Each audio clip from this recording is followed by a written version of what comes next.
ever just get down on your knees and thank God that you know me?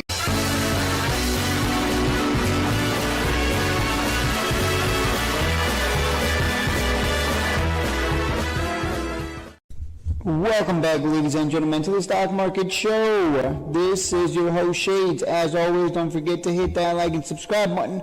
I'm dancing my head back and forth, side to side. You're very blunt. You're very straightforward, and I like people like that because you don't beat around the bush. A lot of people, unfortunately, this is what they love to do when they jump into the stock market. They see a stock moving higher, right? These are little candles. They see the stock like APLD. Let's say this is APLD. Hits a nice and high here at $15, and they think they're smart, so they think they're gonna buy here and it's gonna go higher. But we know that's not how this works. That's not how you play the game. We see this price action and we go, nope. We're not buying up here, because that's silly. That would be stupid. It was under $10. Now we're gonna buy it above $10. That doesn't make sense. So let those people hold the bag, and then it comes down nice and cheap to the purple line. Then we buy the purple line, which is under $10 right now. So if you're buying APLD or even Rigetti above $10, that's just silly. That's just silly. So the price comes down and touches that purple line. And so here's the mistake that a lot of people make. Comes down to the purple line, right? Oh, the price, it skyrockets, then it tops out, comes down to the purple line, touches it. And so the mistake is people, they like to lump sum. So they'll go in with, if they have 80K, they go in with all 80K. They go, it's at the purple line, I'm throwing 80K at it. Now, the problem with that is, if this stock decides to just absolutely tank for the rest of its existence, it just decides to do a mullen, right? It just decides, hey, I'm just going to continue down, and then maybe I'll pull back and then just continue lower. At this point, we've gone off screen. Because you lump summed 80K at the 200 WMA, and this is the one time it doesn't work out, you're just going to see the stock price tank, right? And it's just going to tank like this forever. And now you're never going to recover because you foolishly lump summed all of your account here. Because it doesn't matter if you win, multiple times in a row. The one time you're wrong, and because you're lump summing, you get destroyed that one time. So it doesn't matter if you win, out of 100 trades, you win 99, but that one that you lose because you go all in, you get absolutely, your account is gone at that point. So the importance of a starter position is this. The price, is fluctuating, right, within this tight range. It comes down, to buy the bottom and sell up here, right? The classic.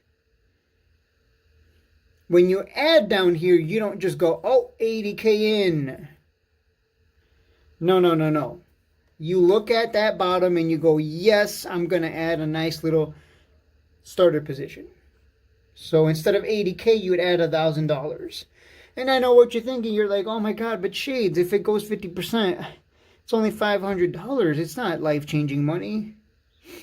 See, but now you're being greedy.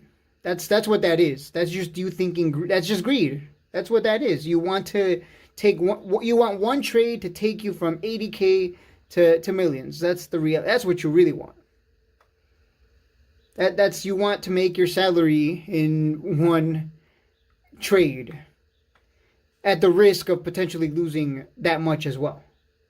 Because again, nothing's ever guaranteed in the market. It could just break down and never recover. Like you can't even see, it just goes off screen because it never recovers. So the starter position is the smart way to go about it. You add your 1,000, and if it breaks down and it goes down, let's say it just never recovers, well, that's cool because you only lost 1,000, and that's nothing, right? That's nothing compared to your 80K account. That's nothing. That's small potatoes. This is color. Let's pretend this is color right here. We'll put a color. And this is the MACD. So the MACD happened, and crossover happened on the daily time frame. So you would add a starter. You would add let's just say 500 to start. So You add your $500. I thought that was a, I don't know if you guys saw it, but it looked like a spider. Anyways, you add your starter position, 500 on the crossover, on the MACD. Because right now, color is just going sideways, right? Between 1 and 180. It came down here and then it crossed over, right? Well, I shouldn't include that. That's really, there we go. That's kind of more reflecting of what's going on right now. Anyways, the point I'm trying to make is you added your $500 starter position. Now, if it starts moving like if it actually shows strength here and goes to 127s, then you can add another, let's say another 1,500. Like you start adding. Too many people don't understand that if you really believe in a stock, why would you be afraid to average up? That doesn't make sense, right? Think about that for a second. You believe in a stock, you believe that it's actually going to go up. Why would you be afraid to average up? That doesn't make sense. Why would you be afraid to average up? You believe in it.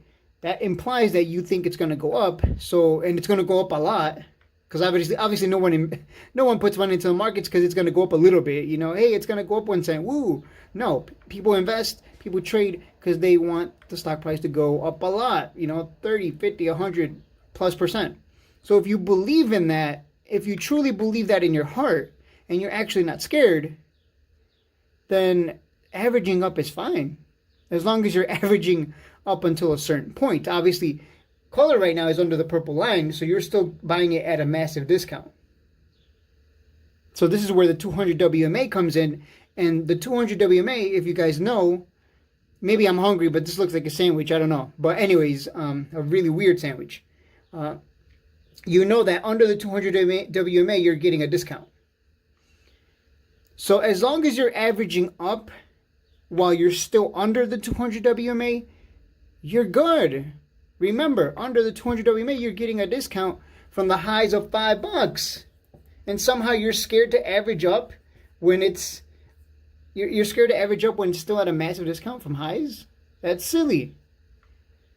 Again, it's all psychology. I have someone in my Discord who bought Rigetti, and they bought it. He's being stupid. So he bought it under 10, sold it on the recent run, right? And then Rigetti kind of came down a little bit, and he bought the dip here, but the 200 WMA is down here. And I told him, I'm like, bro, you keep doing this. You keep buying at the worst time possible. You're supposed to buy at the 200 or under. For some reason, he's deciding to buy over $10. It's a buy under 10, not over 10. And so now he's holding a bag, and he's obviously telling himself and justifying, like, oh, I believe in it long term. Yeah, everyone becomes a long-term holder when it doesn't work out. Anyways, the point is, this guy bought at around 12, or was it 14? I don't remember. He bought at a ridiculous price point. Ridiculous. Shouldn't even be happening. He paid like 40% premium above the 200 WMA, let alone above $10. Because I keep telling people, hey, under $10 is to buy it. So this guy just screwed himself over, because if he buys, and if he's patient and buys at 10, and it goes back to 14, well, he just got his bag out. But the smart ones who waited and were patient, they made 40% in that same time frame.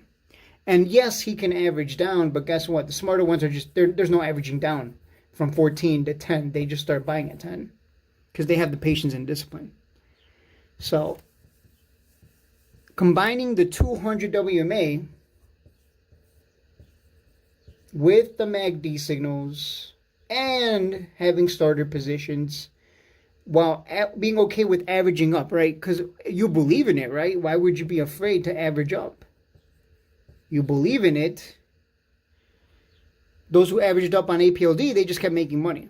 Again, you average up until the 200. Once it's up and above the 200, you don't want to average up, because we both know what can happen if you continue to average up, right?